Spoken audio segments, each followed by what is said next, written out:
Next, we have signed up Ms. Shelley Stokes.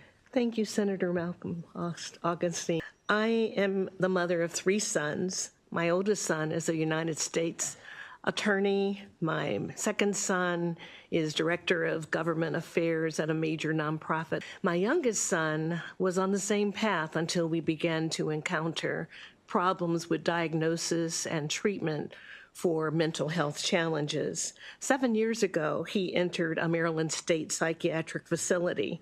However, it took 6 years before we learned about a forensic review board and that they met annually to determine his eligibility for release.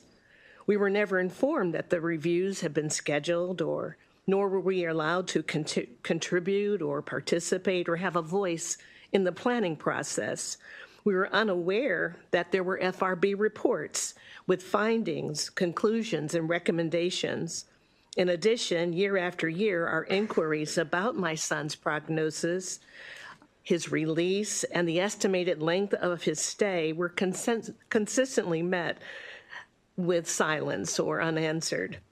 However, after receiving the reports, consistently denying my son's release for the last 6 years, we were sad to see that the decisions were based on incomplete and some inaccurate information. One of the findings linked my son's poor appetite with weight loss. However, other data showed the connection to complications with medication.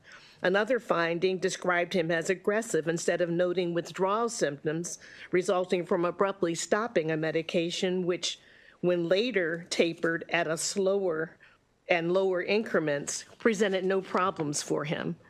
And then one other recommendation was for him to get more electroconvulsive shock therapies when he already had 22. He ended up getting 34, which is 3 to 5 times more than the average number recommended. Hoping that you will support this bill. Thank you for your time.